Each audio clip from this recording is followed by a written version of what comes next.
Hello friends, എല്ലാവർക്കും നമസ്കാരം. എല്ലാവർക്കും നമ്മുടെ പുതിയ വീഡിയോയിലേക്ക് സ്വാഗതം. ഇന്ന് നിങ്ങളോട് ഷെയർ ചെയ്യുന്ന റെസിപ്പി ഒരു ക്രിസ്മസ് റെസിപ്പിയാണ്. ക്രിസ്മസ് ഉണ്ടാക്കാൻ പറ്റിയ റൈസിൻ്റെ റെസിപ്പിയാണ്. ഒരു മിക്സഡ് പുലാവാണ് ഞാനിവിടെ ചെയ്ത് കാണിക്കുന്നത്. ചിക്കനും പ്രോൺസും വെജിറ്റബിൾസൊക്കെ ആഡ് ചെയ്തിട്ടാണ് ഈ പുലാവ് ഉണ്ടാക്കുന്നത്. ഇത് കോക്കനട്ട് മിൽക്കിലാണ് ഇത് ഉണ്ടാക്കുന്നത്. അതുകൊണ്ട് തന്നെ വളരെ ടേസ്റ്റി ആയിട്ടുള്ള റെസിപ്പിയാണ്. അപ്പോൾ എന്തായാലും നിങ്ങളൊന്ന് ട്രൈ ചെയ്ത് നോക്കുക. ക്രിസ്മസിന് ഉണ്ടാക്കാൻ പറ്റിയ ഒരു അടിപൊളി റെസിപ്പിയാണ്. ട്രൈ ചെയ്ത് നോക്കിയിട്ട് എന്തായാലും നിങ്ങളുടെ അഭിപ്രായം കമൻറ്റ് ബോക്സിൽ മറക്കരുത്. നിങ്ങളുടെ ഫ്രണ്ട്സായിട്ടൊക്കെ ഷെയർ ചെയ്യണം. അപ്പോൾ നമുക്ക് ഈ പുലാവ് ഉണ്ടാക്കാൻ തുടങ്ങാം.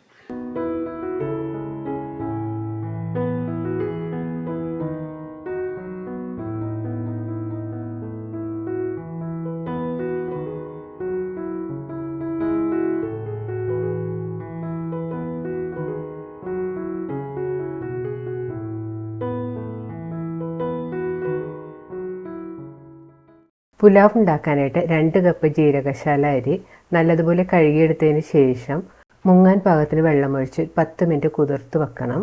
ജീരകശാല അരിക്ക് പകരമായിട്ട് നിങ്ങൾക്ക് ഇഷ്ടമുള്ള ഏത് ബസ്മതി അരി വേണമെങ്കിലും എടുക്കാം കേട്ടോ.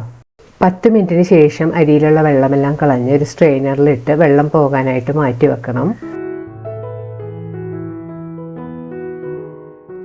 ഇനി ഇതിനായിട്ട് വേണ്ടത് 1 ടേബിൾ സ്പൂൺ വെളുത്തുള്ളി ക്രഷ് ചെയ്തത്, 1 ടീസ്പൂൺ ഇഞ്ചി ക്രഷ് ചെയ്തത്, 5 ഏലക്ക, 5 ഗ്രാമ്പു, 2 ചെറിയ കഷ്ണം പട്ട, 1/2 കപ്പ് ക്യാരറ്റ് ചെറുതായിട്ട് ചോപ്പ് ചെയ്തത്, 1/2 കപ്പ് ബീൻസ് ചെറുതായിട്ട് ചോപ്പ് ചെയ്തത്, ബോൺലെസ് ചിക്കൻ ചെറുതായിട്ട് കട്ട് ചെയ്തത് 1/2 കപ്പ്, ചെമ്മീൻ ക്ലീൻ ചെയ്തത് 1/2 കപ്പ്.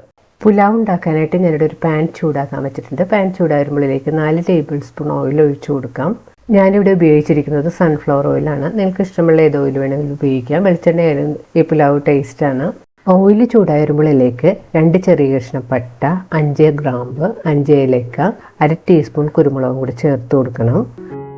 സ്പൈസസ് എല്ലാം ഒന്ന് നല്ലതുപോലെ പൊട്ടി വരുമ്പോഴേക്ക് ക്രഷ് ചെയ്ത് വെച്ചിരിക്കുന്ന ഇഞ്ചിയും വെളുത്തുള്ളിയും കൂടി ചേർത്ത് കൊടുക്കണം. ഇവ ചേർത്ത് 2-3 മിനിറ്റ് നല്ലതുപോലെ വഴറ്റി കൊടുക്കണം. ഇനി ഇതിലേക്ക് കട്ട് ചെയ്ത് വെച്ചിരിക്കുന്ന ചിക്കനും കൂടി ചേർത്ത് കൊടുക്കണം. ചിക്കൻ ചേർത്ത് 2 മിനിറ്റ് നല്ലതുപോലെ വഴറ്റി കൊടുക്കാം.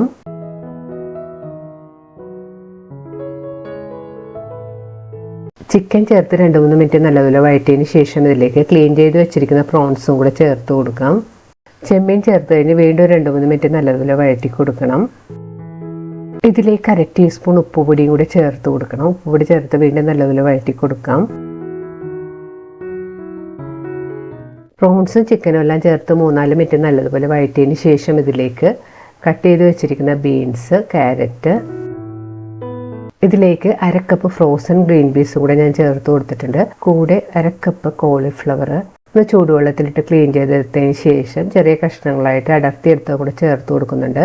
വെജിറ്റബിൾസ് എല്ലാം ചേർത്ത് കഴിഞ്ഞ് 2-3 മിനിറ്റ് നല്ലപോലെ വഴറ്റി കൊടുക്കണം. ഇനി പാനൊന്ന് മൂടി വെച്ച് 2-3 മിനിറ്റും കൂടെ കുക്ക് ചെയ്യാം. കൂടുതൽ സമയമൊന്നും കുക്ക് ചെയ്യേണ്ട ആവശ്യമില്ല. കൂടുതൽ സമയം ഓവറായിട്ട് കുക്കായിട്ടുണ്ടെങ്കിൽ വെജിറ്റബിൾസിൻ്റെ കളർ മാറിപ്പോകും.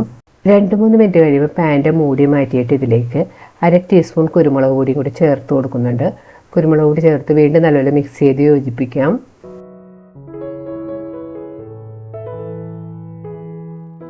ഇനി ഇതിലേക്ക് ക്ലീൻ ചെയ്ത് വെള്ളമെല്ലാം കളഞ്ഞു വെച്ചിരിക്കുന്ന അരിയും കൂടെ ചേർത്ത് കൊടുക്കണം. അരി ചേർത്ത് നല്ലപോലെ വഴറ്റി കൊടുക്കാം. അരി ചേർത്ത് 2-3 മിനിറ്റ് നല്ലപോലെ വഴറ്റി കൊടുക്കാം.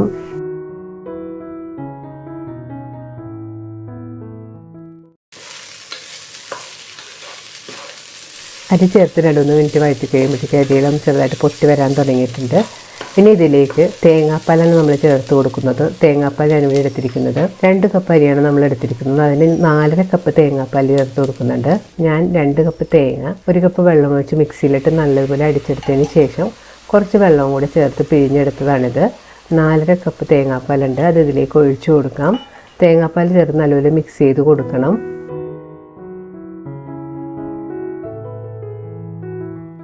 ഇനി ഇതിലേക്ക് പാകത്തിലുള്ള ഉപ്പുപൊടി ചേർത്ത് കൊടുക്കണം. കുറച്ച് ഉപ്പ് ചേർത്ത് നല്ലപോലെ മിക്സ് ചെയ്ത് കൊടുക്കണം. അതിനുശേഷം ഒന്ന് ടേസ്റ്റ് ചെയ്ത് നോക്കണം. ഉപ്പ് കുറവാണെങ്കിൽ കുറച്ച് ഉപ്പും കൂടെ ചേർത്ത് കൊടുക്കാം. ഉപ്പ് ചേർത്തിട്ടൊന്ന് നല്ലപോലെ മിക്സ് ചെയ്ത് കൊടുക്കണം.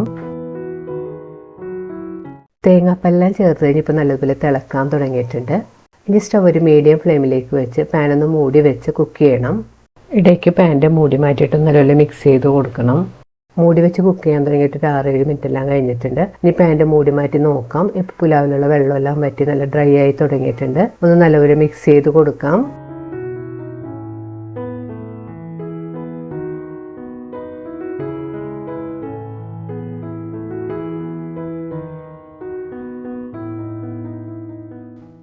അപ്പോൾ വെള്ളമെല്ലാം നല്ലപോലെ വറ്റി വന്നിട്ടുണ്ട്. ടേസ്റ്റ് ചെയ്ത് നോക്കിയിട്ട് ഉപ്പ് കുറവാണെങ്കിൽ പാകത്തിനുള്ള ഉപ്പെല്ലാം ഒന്ന് ചേർത്ത് കൊടുക്കണം. ഇനി സ്റ്റവ് ഓഫ് ചെയ്ത് കൊടുക്കാം. സ്റ്റവ് ഓഫ് ചെയ്തതിന് ശേഷം ഇതിൻ്റെ മുകളിലേക്ക് ചോപ്പ് ചെയ്ത് വെച്ചിരിക്കുന്ന കുറച്ച് മല്ലിയിലേക്ക് ഇട്ട് ഗാർണിഷ് ചെയ്യാം. വളരെ പെട്ടെന്ന് ഉണ്ടാക്കിയെടുക്കാൻ പറ്റുന്ന നല്ല അടിപൊളി ടേസ്റ്റിയുമായ നമ്മുടെ പുലാവ് റെഡി ആയിട്ടുണ്ട്. ഇപ്പോൾ ഈ ക്രിസ്മസിനോ അല്ലെങ്കിൽ ഒരു പാർട്ടിക്കൊക്കെ ഉണ്ടാക്കിയെടുക്കാൻ പറ്റിയ നല്ല അടിപൊളി റെസിപ്പിയാണ്. ട്രൈ ചെയ്ത് നോക്കി നിങ്ങളുടെ അഭിപ്രായം കമൻറ്റ് ബോക്സിൽ മറക്കരുത്. നിങ്ങളുടെ ഫ്രണ്ട്സൊക്കെ ആയിട്ട് ഷെയർ ചെയ്യാം. വീണ്ടും ഇതുപോലെ സിമ്പിളും ടേസ്റ്റിയുമായിട്ടുള്ള റെസിപ്പി ആയിട്ട് നമുക്ക് കാണാം. Thank you.